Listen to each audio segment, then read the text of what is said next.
awkward and horrible stories for you.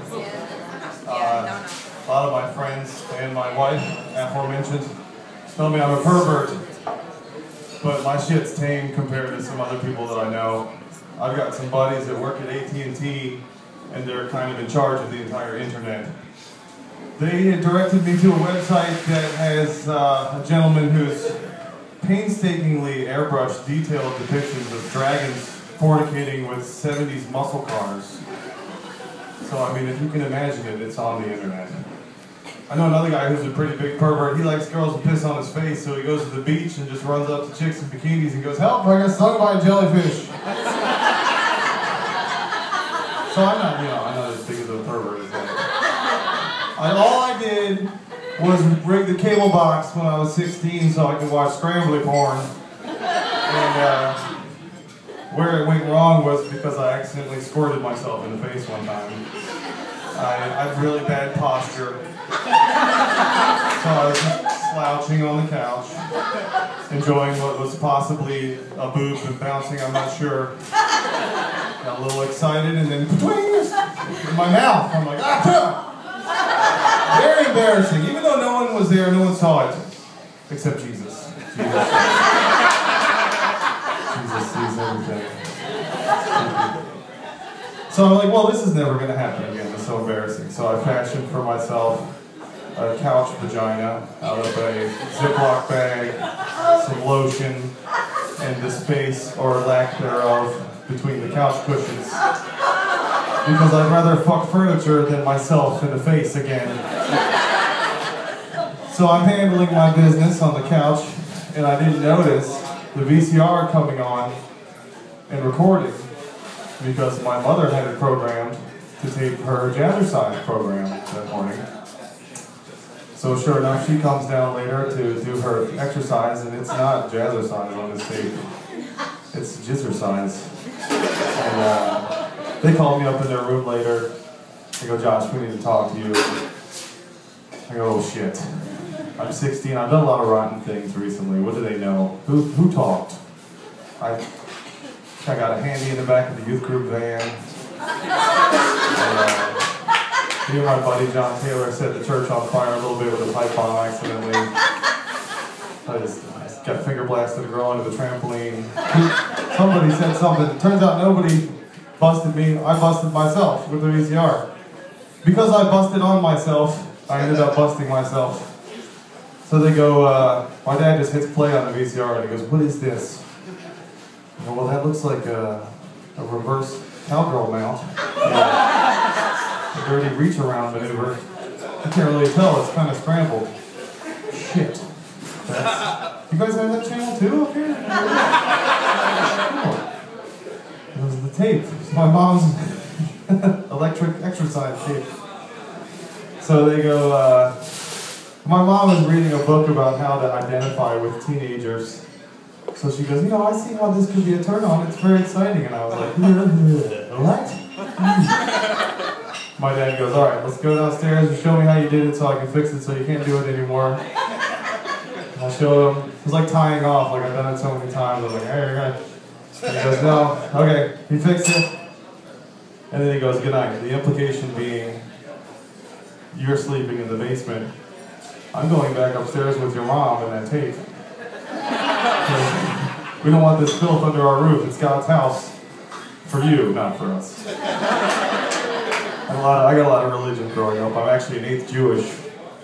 I was looking into having it removed, but the doctor said most of it was contained in your foreskin, and they already removed that, so don't worry about it.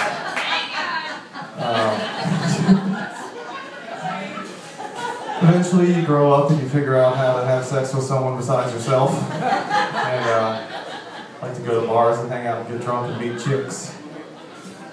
Back in DC, I had a little bit of a coke problem. Here's how you can tell you have a coke problem. If you're hanging out in a bar, somebody comes up to you and goes, "Excuse me, sir, can you tell me where the bathrooms are at?" And you go, "Why, what's up?"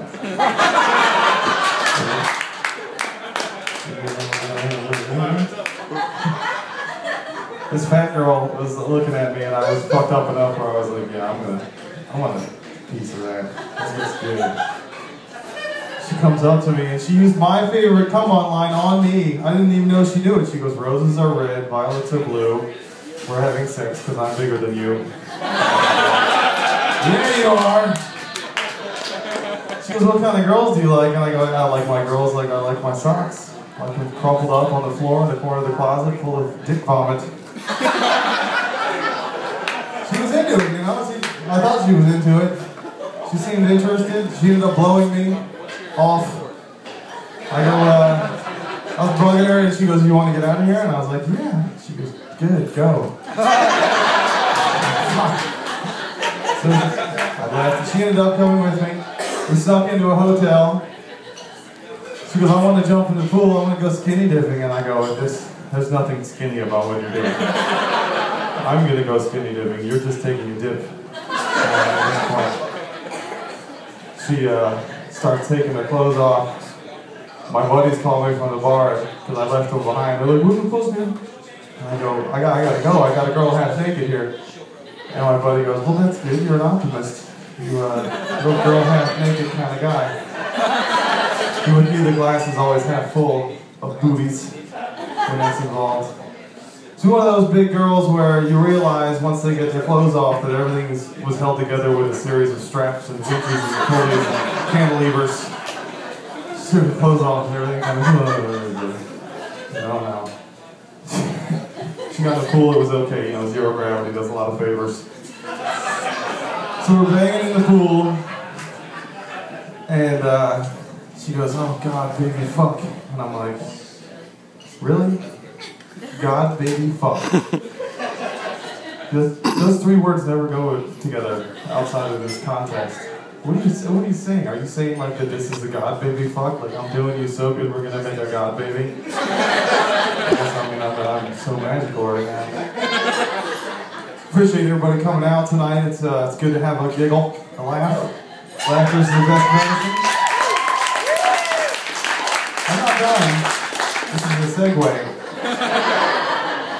Laughter is the best medicine unless you have dog AIDS. Speaking of STDs, I'd like to tell you about my favorite one that I've contracted recently. It's called daughter. Apparently, if you have unprotected sex with your girlfriend enough, a human comes out of her vagina. It's really fucking awesome. The doctor said it takes about 18 years to treat. If you're lucky. We were on birth control, but birth control is only 99% effective, so all you gotta do is fuck 100 times, which, you know, if you're in a healthy relationship, it only takes about a month. Then you contract daughter, or son, which I hear is the more destructive strain of the virus. So we had my wife goes, I'm a tough broad, I got guts. I'm like, yeah, I know, I saw them during the C-section, they took them out. I walked into the OR and I was like, that's where my dick goes. It looks so gnarly, but it feels so She goes, a man will never know what it's like to be pregnant and have a baby. And I go, you know who probably knows what it's like to be pregnant and have a baby more than anyone else is the guy that spent 9 months with a woman who's pregnant and about to have a baby. We're like the Jane Goodall of pregnant woman apes. We get every painstaking detail. We had this kid that's running around, you know, it's hard to bang your wife when you got a kid running around. So I go, well, all right, this is a problem. I'm going to look online and see if I can find like a parenting website or something. An article about this issue. So I go to Google and I type in having sex with children. Oh no! After the FBI came over, I figured, okay, that doesn't look good, maybe I'll just use keywords, so I just put fucking and toddlers. That didn't look good, yeah, see, I've made it with me. Babies have a charmed life, you know, they get to do whatever they want, they get to shit and eat and sleep simultaneously. That's ultimate relaxation. I'm so jealous. It can't be nice for the mom though, you got somebody there chewing on your nipple and stinking up the sheets and kicking you in the vagina. My wife's used to it. She's been married to me for 2 years. Trying to prepare her for motherhood. I'm doing her a favor. It's nice of me. So we got married and I got a haircut. What's that funny? You don't like my haircut? I'm going for a sleazy bastard thing. Nailed it. Thank you. So the haircutter lady goes, you want wax too? And I go, what, wax what? She goes, after an uncomfortable bit of silence, she goes, that unibrow in the middle of your fucking face. I said, yeah, okay, that makes sense. So that hurt when it happened. And so here, just whoosh, ripped it off. I get home and my wife goes, oh, you look so fancy. And I'm like, I'm so cold. My eyebrows used to hold hands and now they're lonely. And they wave at each other across the table. I'm extremely excited and honored to bring up your next comedian. His name is Ramin Nazir, right? Yeah. Where's he at? Come on, buddy. Appreciate you coming out, Ramin.